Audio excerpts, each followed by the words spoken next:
क्या ओशो के ज़ोरबा द बुद्धा अपने जीवन में प्रसन्न हैं, संतुष्ट हैं, या वे केवल प्रसन्न होने का एक नाटक मात्र कर रहे हैं? ओशो ने कहा कि ज़ोरबा द बुद्धा से मेरा यही मतलब है, चुनने के लिए कुछ नहीं। बुद्ध ने चुना था। पूर्णता के व्यक्ति के पास चुनने के लिए कुछ भी नहीं है। उसका जीवन चुनाव रहित जीवन है। चुनने के लिए कुछ भी नहीं, त्यागने के लिए कुछ भी नहीं। वे एक ही सिक्के के दो पहलू हैं। यदि आप कुछ चुनते हैं तो आपको कुछ त्यागना होगा। मैंने महसूस किया है कि साधकों का जीवन बहुत दुखी रहता है। उनकी गृहस्थी जीवन में भी लगातार परेशानियां और तनाव बनी रहती है। तनाव और परेशानियां तो सबके जीवन में हैं, परंतु शायद साधकों को यह अनुभव थोड़ा ज़्यादा होता है, और यह स्वाभाविक भी है। जैसे जैसे आप साधना के द्वारा ध्यान की गहराइयों में उतरते हैं, आपको यह अनुभव होने लगता है कि आप यह शरीर और यह किरदार नहीं है जो दुनिया आपको समझ रही है। पहली बार ध्यान की गहराइयों में शरीर और मन से पृथक आप एक जीवंत आत्मा हैं, यह आपको पता चलता है। मैं यह मन नहीं हूँ, मैं यह शरीर नहीं हूँ, और मेरा काम केवल इतना ही नहीं कि मैं घर गृहस्थी और नौकरी का कार्य साधक अपने भीतर महसूस करने लगता है। उसे लगता है कि वह अपने मन के विपरीत सभी कार्यों को निभाने की कोशिश कर रहा है, और इसीलिए उसे घर गृहस्थी, बच्चे और कार्य सभी बोझ लगने लगते हैं। परंतु यह गलत है। ईश्वर अनंत निराकार है, फिर भी वह हर साकार रूप में जीवंत है, और पूरे ब्रह्मांड का काम उनकी ही द्वारा बहुत ही सुचारू रूप से कराया जा रहा है।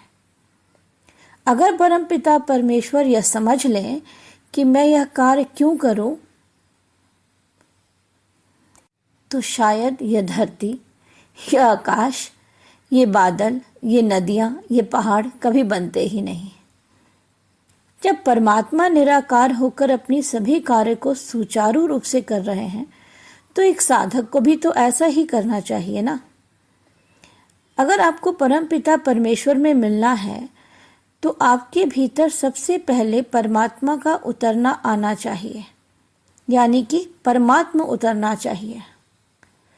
आप में आपको ईश्वर से मिलना है, तो ईश्वर के गुण भी तो आपके भीतर समाहित होने चाहिए।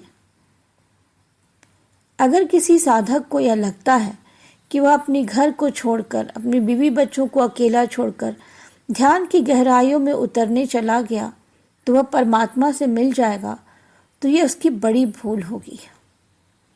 क्योंकि वहाँ भी आप संसार में ही हैं।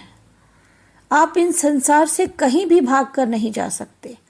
आप हर पल यहीं पर हैं। आपको जो कुछ भी इस जीवन में मिला है, उसे स्वीकार कर लें।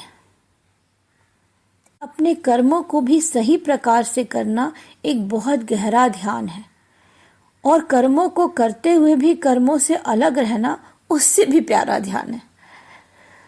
हो सकता है कि जिम्मेवारियों से भागकर आपको थोड़े समय के लिए यह लगे कि आप स्वतंत्र हो गए हैं, पर यह एक मृगचिका होगी।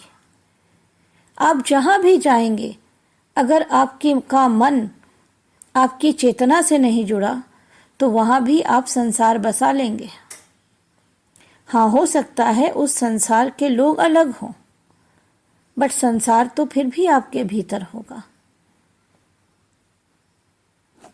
ओशो ने हमेशा कहा कि जो संसार से भागकर ध्यान करे, वो क्या ध्यानी। जो मछली बाजार में रहते हुए ही ध्यानस्थ हो जाए, पूरी तरह से जाग जाए, वही असली ध्यानी है।